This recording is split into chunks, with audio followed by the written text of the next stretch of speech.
ዘመን አለው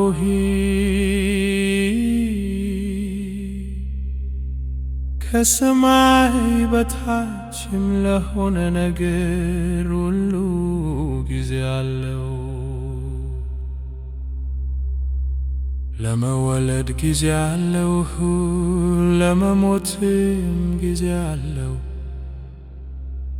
ለመትከል ጊዜ አለው፣ የተተከለውንም ለመንከል ጊዜ አለው። ለመግደል ጊዜ አለው፣ ለመፈወስም ጊዜ አለው። ለማፍረስ ጊዜ አለው፣ ለመስራትም ጊዜ አለው። ለማልቀስ ጊዜ አለው፣ ለመሳቅም ጊዜ አለው። ዋይ ለማለት ጊዜ አለው፣ ለመዝፈንም ጊዜ አለው።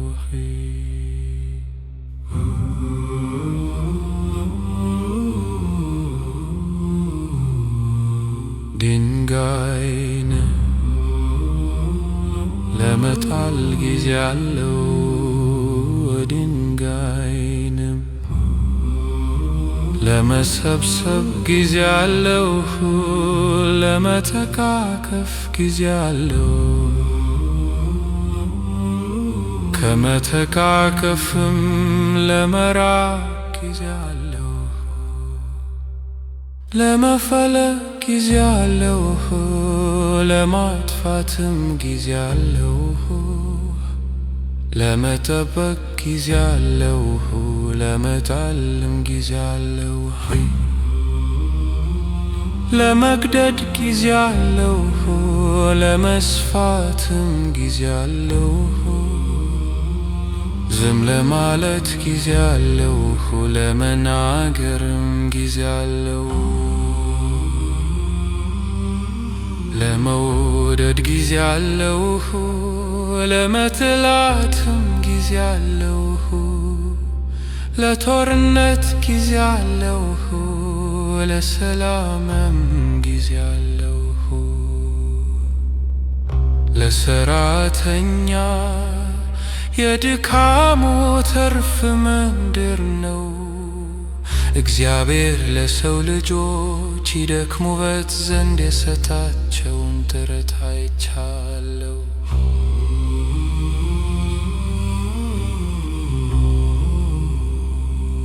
ነገርን ሁሉ በጊዜው ባድርጎ ስራው።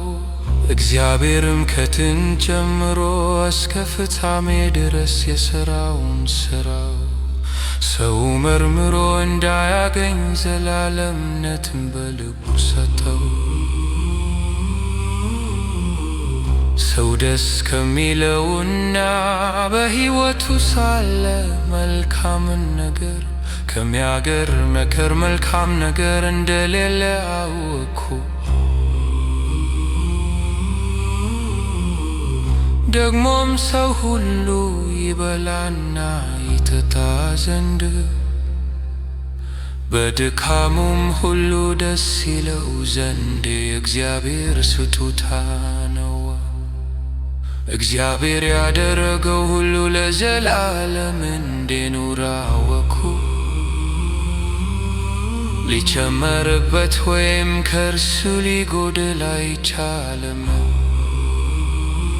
እግዚአብሔርም በፊቱ ይፈሩ ዘንድ አደረገ። አሁን ያለው በፊት ነበረ፣ የሚሆነውም በፊት ሆኖ ነበር። እግዚአብሔርም ያለፈውን መልሶ ይሻዋል። ደግሞም ከፀሐይ በታች በፍርድ ስፍራ ኃጢአትም በጽድቅም ስፍራ ኃጢአት እንዳለ ይሁ እኔም በልቤ በዚያ ለነገር ሁሉና ለሥራ ሁሉ ጊዜ አለውና በጻድቅና በኃጢአተኛ ላይ እግዚአብሔር ይፈርዳል አላሁ። እኔ በልቤ ስለ ሰው ልጆች እንደ እንስሳ መሆናቸውን እንዲያዩ እግዚአብሔር ይፈትናቸዋል አለው።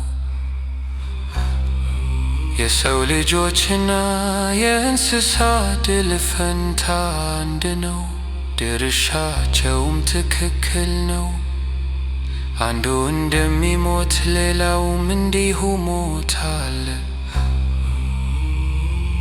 የሁሉም እስትንፋስ አንድ ነው፣ ሁሉም ከንቱ ነውና ሰው ከእንስሳ ብልጫ የለውም።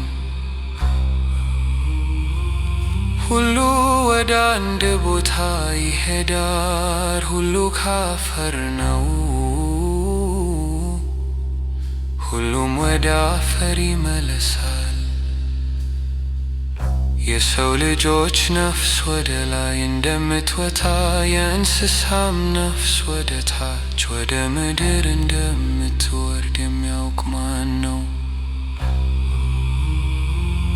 ያም ዕድል ፈንታው ነውና ሰው በሥራው ደስ ከሚለው በቀር ሌላ መልካም ነገር እንደሌለው አየሁ። ከእርሱ በኋላስ የሚሆነውን ያይ ዘንድ የሚያመጣው ማን